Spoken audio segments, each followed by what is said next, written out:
Hello, everyone, and welcome to the latest installment of the Women in Sales segment of the Sales Game Changers podcast. I am really excited to have my guest today, Elisabeth De Dobbeleer, all the way from Belgium. She is the Senior Vice President of Cisco Partner Program, and it's taken Elisabeth and I a little bit of time to get this all together. So welcome, Elisabeth. Thank you so much, Gina. It's very nice to be here. Yes. Well, tell me a little bit about yourself and the audience, how you got to where you are today, and a little bit about your career journey, and then we'll go from there. Yeah, really nice.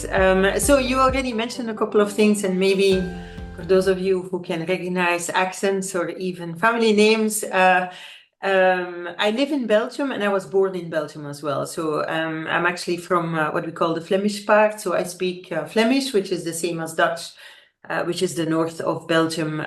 So I was born and raised here. And then I went to study in the US, I went to study in Germany, etc. And I'm actually a lawyer by education. So I studied law and I started my career as a legal trainee in all kinds of commercial work. So I did a lot of negotiations around the time just before Y2K.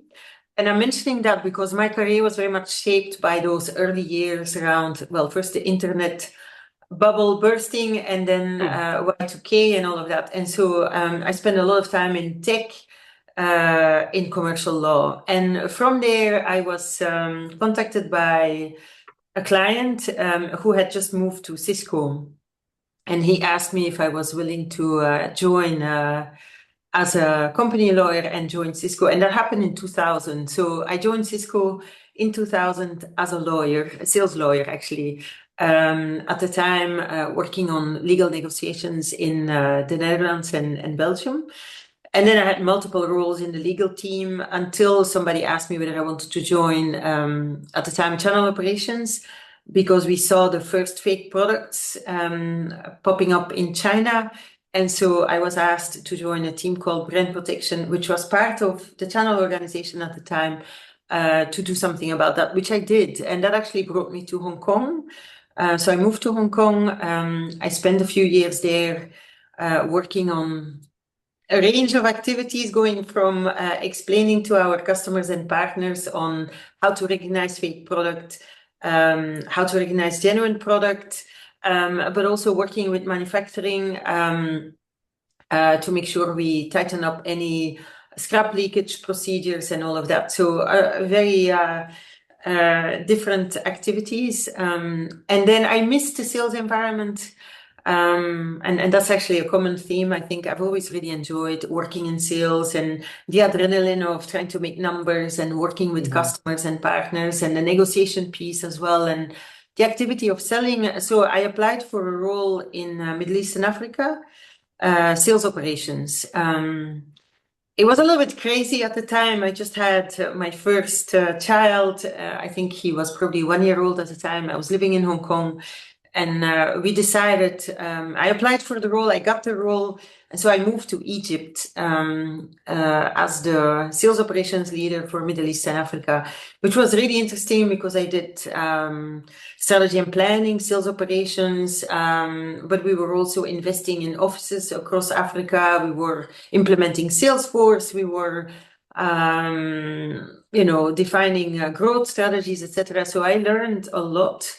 And then from there, I moved back to Hong Kong, back in the legal team, negotiating some huge contracts in the region. And then for personal reasons, I came back home, and that's now, I think, probably about 14 years ago. Wow. And I had more legal roles, but this whole appetite for sales and working with the sales teams and with customers and partners always felt close. And so I volunteered for all kinds of projects as I was the head of legal in Europe, Middle East and Africa. I was an executive sponsor for different customers across the region. I was in charge of competitive campaigns and all kinds of things. And so one day, the regional channel sales role came up, and I applied for it, and I got the role. And that was in March 2020, which you probably know by heart what happened that week. Yes. So, I had, back into sales in an executive role. And in the same week that I was told I had the role, I was super happy. I think the next day we were told we were all in lockdown. And so I spent a year and a half in that role from this office, right?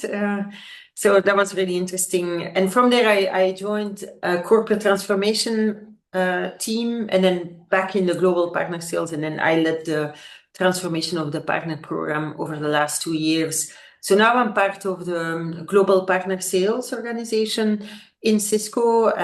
Cisco is very partner centric and partner led. 90% of our business is sold through and with the ecosystem. And I'm in charge of the entire value proposition of us as a vendor to the ecosystem. So yeah, always most of my career with one company, but different countries, different roles. Wow. Yeah. It's very exciting. You seem to have made a lot of the right decisions. And I always love hearing women talking about, they basically raise their hand for different opportunities or, you know, uh, committees or whatever the case is to really get themselves out there, which is, something we talk about a lot in the Women in Sales Leadership Forum that I run, because it's so critical to your career growth to do that. And look all the places it took you. That's fabulous. No, I think, and that's probably one, if that's it, I always say it's the advantage of growing older, right? That you can actually look back and distill some lessons learned and understand better why you did what you did or didn't do what you didn't do. But when I look back, I think a common theme is that I'm someone who enjoys change. I'm quite adventurous as well, and obviously more adventure when I was younger than as my kids were there and then they grew older and all of that. But I think this motto of yes, you can is really important. And I had very early on, when I was asked to join that brand protection team, I was so nervous because I was trained as a lawyer. I worked like a lawyer. It was my education and my identity, let's say. And I was asked to join that other team, and I was very nervous. And I asked an executive that I admired at the time, and he said, well, at this age, he said, but in the broad sense, he said, it's all about learning and getting more experience. So he said, you should take as many jobs as you can, 1 year to learn, 1 year to deliver, and 1 year to move on. And I thought still today that was excellent advice, because it's true. You can't really go wrong, right? Even if you take on a new responsibility or a new role and 6 months later you think, well, that's not quite it. And actually, which happened to me, I went back to legal and then I missed sales. Still, it's all experience. So you can't really make any mistakes. And if you have that mindset, it's all one big journey and growing and experience. And again, to my point, the beautiful thing about growing older is that you get to know yourself better and better. You get to know your strengths, and typically what you're good at is what you enjoy most. And what you enjoy most is what you typically get better at. So the more you get to know yourself, then the more deliberate you can become in picking and choosing the right roles for you. And of course, the more senior you become, the better that is, right? So I think that's a really important theme. Yes, yes. And it's something that, I really like to coach women to think about lateral moves as well, because when you learn as much as you can about the business, one, it opens your eyes to the unlimited possibilities, perhaps right in your own company, but it just makes you a more well-rounded leader in the end. It can be scary, especially if you're already taking time off for maternity leave or helping elderly parents or something, and then you think like, ooh, this is just lateral. There's not, an increase in title. But I think, your point is just keep raising your hand. Anytime you're learning, you're growing. Yeah. No, I'm a very firm believer, and I just, well, my team and I, we just led this huge transformation of Cisco's partner program, which the biggest change in the last 20 years. And the only reason, or that's not fair. I think there are multiple reasons, but one of the reasons I was able to do that is precisely because I had such a broad experience, operational, strategic, sales, legal, finance, compliance, everything really. And so all of that together made that I knew a lot and I had a huge network. So to land something that was so impacting across the enterprise. That's great advice. And that's a key word to the network. Your network inside of your company and outside your company in the industry are so critical to career growth.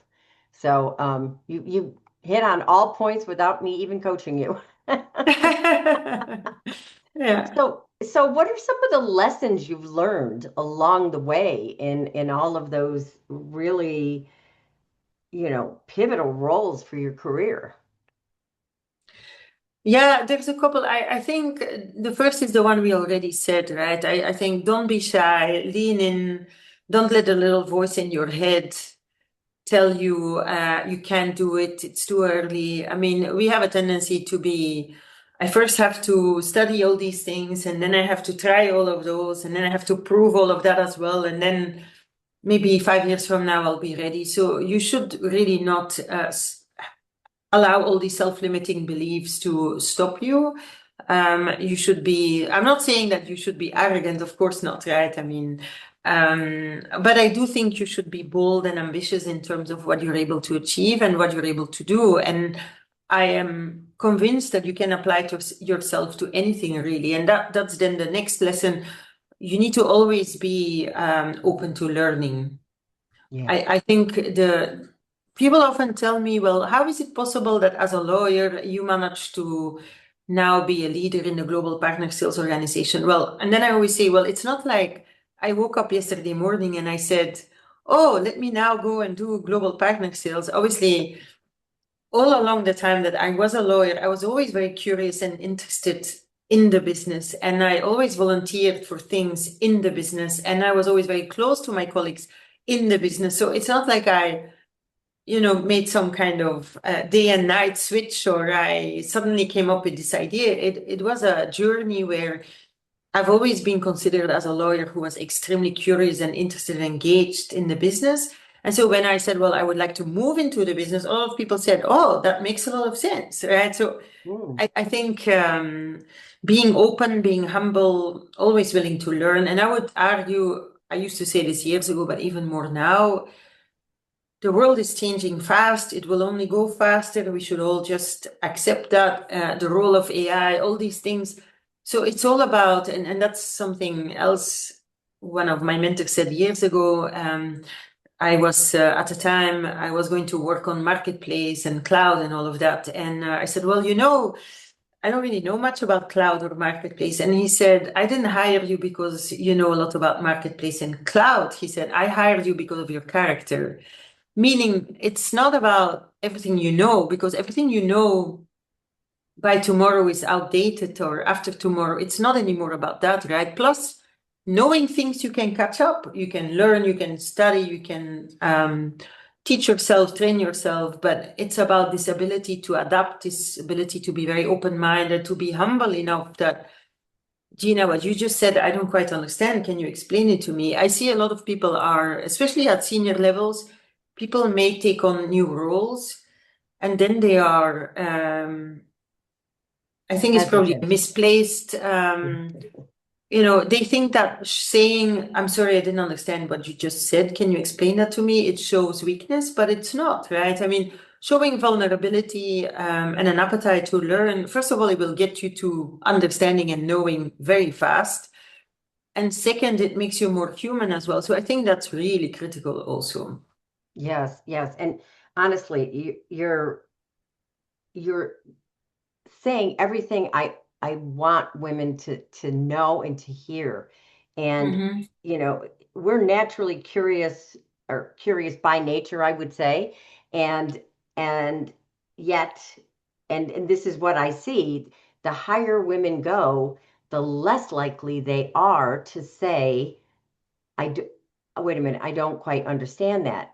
As if they're supposed to have all of that knowledge walking in. And to your point about the gentleman who didn't hire you for knowledge, he hired you because of who you are. And you're naturally curious and you don't mind saying, wait a minute, I don't quite understand that. When you do that, and it also shows the people that work for you that they can say it too. Like, I don't understand this, or this is new to me. Can you explain more? That is such a brilliant thing because it allows everyone to feel that and it gives you the opportunity to grow. I could use you all the time in the forum. Come in and talk. I really No, and again, talking about when we designed the new partner program, I made it a point, and this is how I lead as well. I'm picking up on something you said. I believe strongly in the wisdom of the crowd, and I believe that the answer is always somewhere, right? Somebody knows the answer. So it's all about putting your ear to the ground and listening to it. And if you create an environment where I can say, I'm sorry, to my point, Gina, I'm sorry, can you repeat? I didn't quite understand what you meant. We are doing a lot, you can call it the Socratic method, right? We are doing a lot of that because there's always something that somebody was thinking that then leads to something else that leads to a really, really great idea. And if you didn't do that, or you don't allow for that, you miss all these great ideas. And I'm a very strong believer in that. If I've always said also, it's not about, when I had managers doing these performance reviews and say, you're doing a great job. I said, well, I'm not here to do a great job. I want to do an excellent job. I want to be the best lawyer you've ever had. I want to be the best partner program leader you've ever had. I use the word excellence. I'm here to do something extraordinary, not to do something mediocre or something, safe pair of hands and all that. I want to do something extraordinary. And if you want to do something extraordinary, you need to go and look for the extraordinary ideas, and they're always there. I mean, you just have to allow people to say it. Like Gina has something she's been thinking about for years, but nobody ever listened. And maybe her idea is like 60% there, but if she is allowed to express and another can say, hey, but if you do this, Gina, then we actually solved it. A lot of the things that we are doing in my team come from those kind of discussions. And then people are starting to enjoy themselves because, of course, that's a very natural human need. We all want to feel like we're doing something useful and interesting and impactful. And so then it adds fun and job satisfaction. And then suddenly you have a highly motivated team that is striving for excellence. And I'm also very focused on identity. And I do it with my kids as well. This is who we are, right? We are the team that delivers excellence. We are the team that respects each other. We are the team that goes looking for these nuggets and these ideas. And people are picking up on that. And I believe that's how you can deliver extraordinary results. I love everything about that, Elisabeth. And even a few seconds earlier when you were talking, I was thinking that it's very much like when you were in grade school and you were learning all these new things and everyone was just like looking around like little kids like, oh my God, I don't understand. And as soon as one person was brave enough to raise their hand and say, I don't get this, then everybody was like, I don't get it either. So you open up the floodgates of thinking and understanding when you actually ask for clarification or more information. And to your point, you can just extract some extraordinary thinking when people feel like, okay, this is a safe place. I can share what I don't know and then add what I do know. And that brings you to extraordinary, I think. I love that. Yeah. So let's talk a little bit, switch gears a little bit, and let's talk about, what you see happening in the industry. And, yes, AI is everywhere. And now, it's how can sales teams really engage AI in a way that is a little bit uniform, so everybody's not going off in different directions, using things differently, but really to advance what they're doing and how they're approaching sales. And certainly, I mean, I'm not telling you anything that you don't know. I mean, the customer is a different animal today. They're much more educated. They don't need you to come in with a glossy PowerPoint and try to tell them what they need. They know what they need and they have lots of ways to get it. So, how are you working with these changes and how are you guiding your team?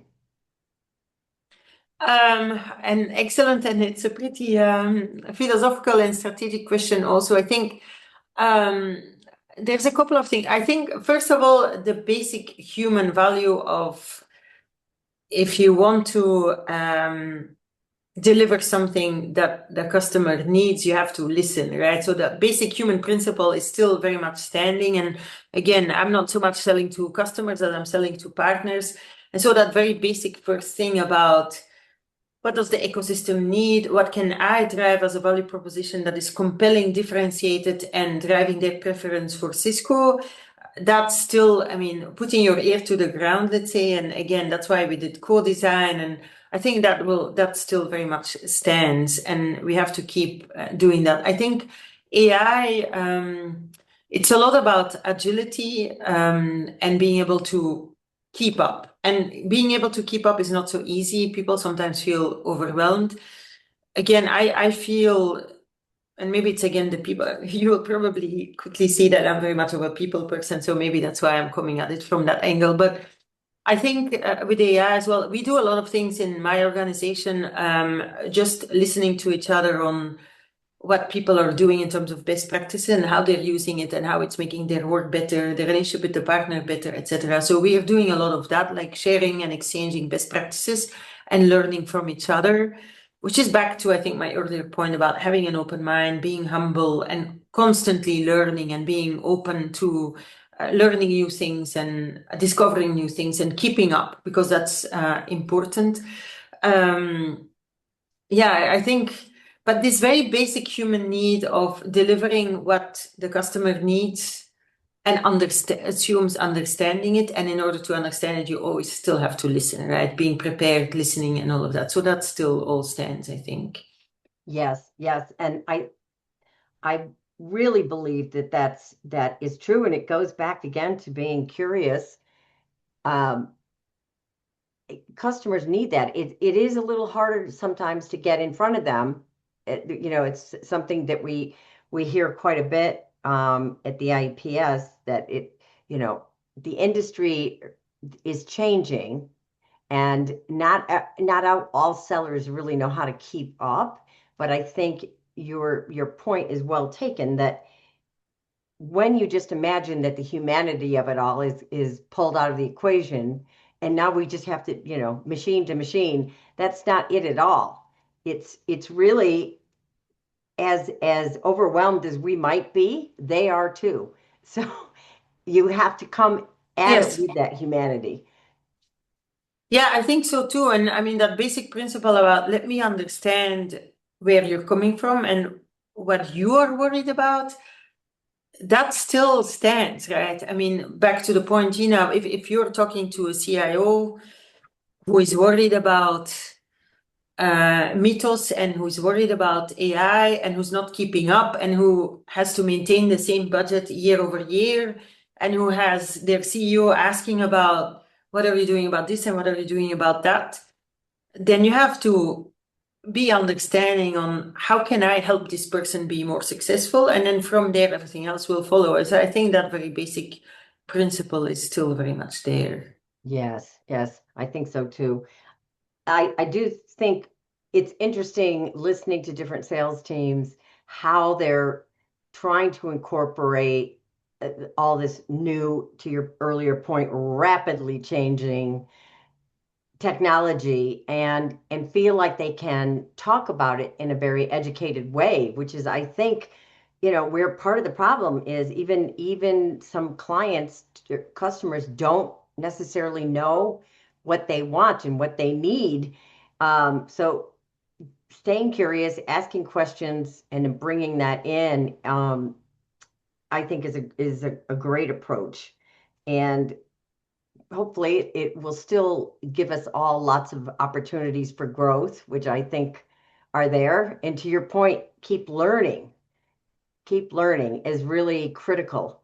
So let's just take the conversation just a little bit, tweak that a little bit. And I don't know, in Europe, I mean, you work for an American company, but do you see a lot of the same things happening in the European market as you do the US market in terms of how sales is changing and what it takes to keep up?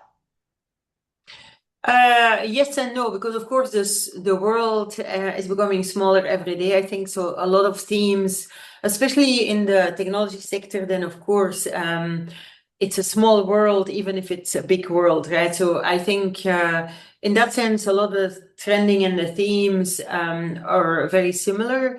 I do think that in Europe in particular, and you could argue to some degree APJC as well, the geopolitical piece around the concept of sovereignty and digital sovereignty. And in Europe, for example, there's a lot of thinking about how can we create more technology independence, right?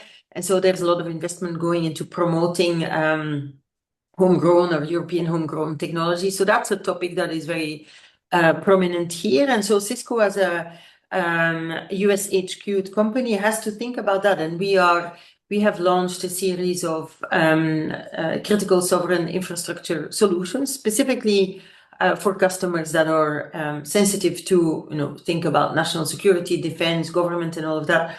But on-prem solutions with special legal privilege and protection to allow that protection and that national sovereignty type of concern. So that's a typical topic, I think, that is different from the US and Yes, very. Outside the US. And that is super interesting also because, again, from a philosophical point of view, as the world becomes smaller and smaller and more interdependent, there's also this emerging, I want to protect Yes. inside my borders. And so it's just a very interesting balancing act because we are absolutely in favor of open technology, open internet, and all of that, so we can all benefit from ongoing technology developments. But at the same time, there are these concerns from national governments or European institutions to have that right balance in terms of technology developments. Yeah. Right. And I just was listening to a really fascinating talk on how keeping the security of things now is so vastly different than it was even a year ago. And keeping up or with even that. 3 months ago, right? I Yeah, mean, before yes, even 3 months ago. And just to me, it is quite amazing and quite exciting and a little terrifying too. So I think we all have our work cut out for us. Well, this has been a fabulous conversation, Elisabeth, and I'm sorry it's coming close to an end. One thing that we really like to do on our shows is ask our guest for one final piece of advice, something that sellers can put into place to advance their careers or perfect their selling game, shall we say, that they can start today on. What do you have for us? Any thoughts? Well, I love talking about being fearless, right? I think we are often self-limiting because we have, as I said, the little voice, or we are afraid of things going wrong, or we are afraid to being fully ourselves, or we're afraid to proposing things, or we're afraid to raise things, and so I think it's really important to be fearless or just fearless. And so I think that's really important because if you think about it, you should live your life to the fullest extent. And maybe in private life that's more difficult or more scary, but at least in your professional life you should, right? So I think that's really important. especially in today's environment. I mean, we live in such exciting, special times. Yes. So I think don't let fear stop you. I love that. I absolutely love that. And it is one guest I had on a while back said, what's the worst that could happen? Yeah. Right. And I think that's really a great way to think about it. Be fearless, because what's the worst that could happen? You make a mistake, you know. Yeah. Not the end of the world. No. And I would say fearless in combination with humility, right? I'm absolutely, yes. Because that's how you will be open-minded and grow and learn and always get better and better. Yeah. Wonderful advice. Well, Elisabeth De Dobbeleer, thank you so much for joining us. And I look forward to hearing more from you in the future. And thank you everyone for tuning in. See you next time. Thank you.